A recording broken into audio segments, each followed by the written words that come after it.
La secte, et tout Congolais honnête le sait, c'est le clan Sassou, le père, le fils et les mauvais esprits qui l'entourent. Il y a un an, au moment de votre investiture, vous aviez promis de promouvoir la démocratie et de maintenir la paix. Un an plus tard, des opposants sont privés de liberté et la crise dans le Pool a poussé sur les routes plusieurs milliers de Congolais.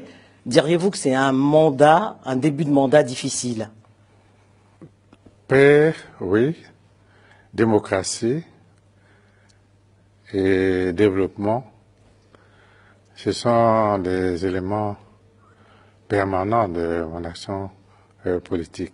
Chers compatriotes, si Sassou est réellement l'homme de paix qu'il prétend être, moi, je suis donc le 13e apôtre. Et je dis, en vérité, lorsque nous observons les faits et gestes répétitifs du sieur Sassou, depuis le 31 juillet 1968, date à laquelle il est devenu un homme du pouvoir et au pouvoir, tous les événements qui ont secoué le Congo se sont déroulés dans la brutalité, se sont terminés dans un bain de sang. Sassou, homme de paix, mon œil. Pour lui et ses enfants, son clan, d'accord. 1970, Siroko Kinganga tombe sous les balles de l'obimétrie. Avec lui, des dizaines d'innocents majoritairement originaires du Sud. Le pays n'est pas en paix.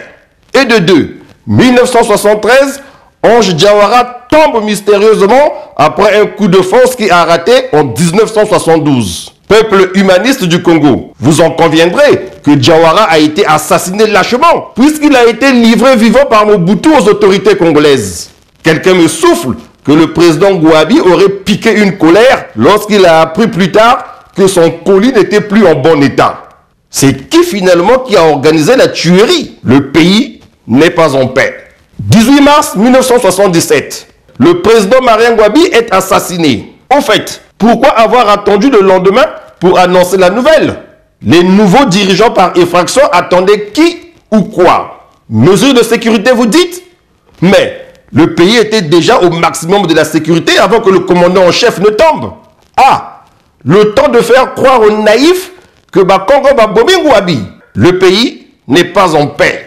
5 février 1979, tout à coup patatras, celui que d'aucuns appelaient avec admiration Django, le général président Jacques-Joachim Yombi Opango, est terrassé par celui qu'on traitait avec dédain de femmelette, le colonel Sassou. Dieu est amour, diront les croyants, car comme par miracle, le Congo va vivre en paix. Ravi d'être enfin assis sur le trône, le tout frais président de la République déclare, mieux, décrète la paix des cœurs et la tranquillité des esprits. Ah bon? Mais pourquoi seulement à compter de cette période, mon cher grand flic?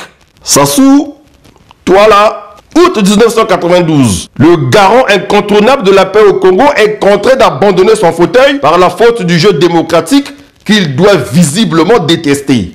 Comme par ensorcellement, le pays n'est plus en paix.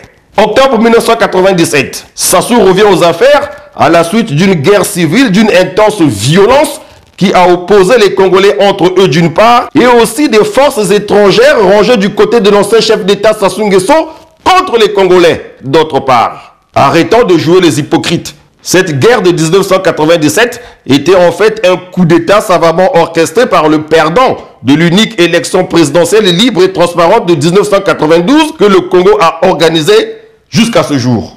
Surprise surprenante, le pays renoue avec la paix des cœurs et la tranquillité des esprits. Le Jésus noir de l'Alima assure et rassure, le pays est en paix.